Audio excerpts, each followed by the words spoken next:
Tuturuan ko kayo paano ba magtanim ng santol seedling. So, ito yung santol seedling na nabili ko sa Visca by Lady. Visca means Visayas State College of Agriculture. Ayan. Yan ang santol seedling, guys. Grafted ito, guys. Ayan. Grafted yan. Matagal na siyang na-graft kaya hindi na natin malaman yung dugtungan niya. Ayan. Mas mabilis kasi mamunga kapag grafted. Marami akong tanim dito na grafted, guys. So, ito lang muna ipakita ko sa inyo. Sandali lang, guys, ha. Tanggalin ko lang yung balot.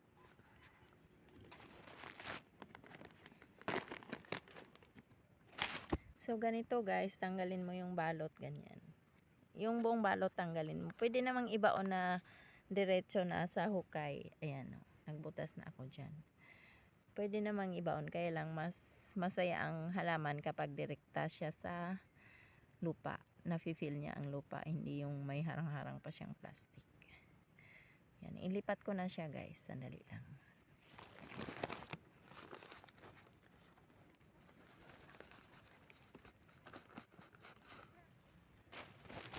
Pasensya na kayo, wala tayong alalay.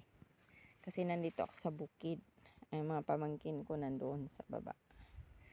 Sa ano sila sa bayan. So tayo lang muna. Solo.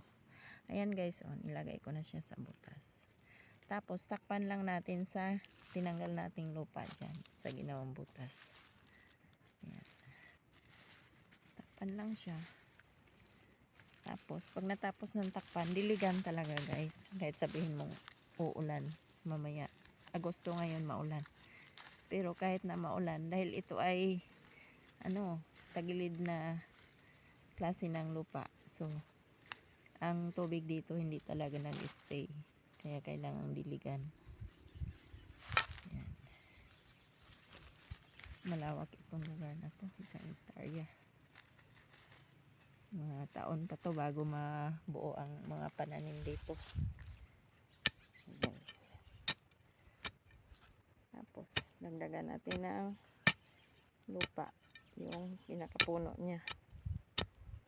Para hindi siya mabuwal pag lumakas ang ulan. Yan, advice sa mga may mga lupa dyan, lalo na yung tagilid. Yung ibig sabihin, hillside. So, kailangan laging maraming tanim para hindi mag-landslide.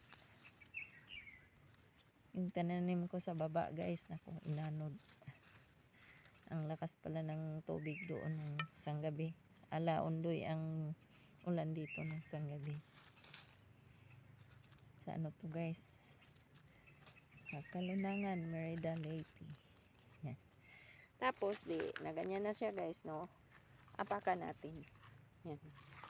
Apakan natin ang puno para madiin siya.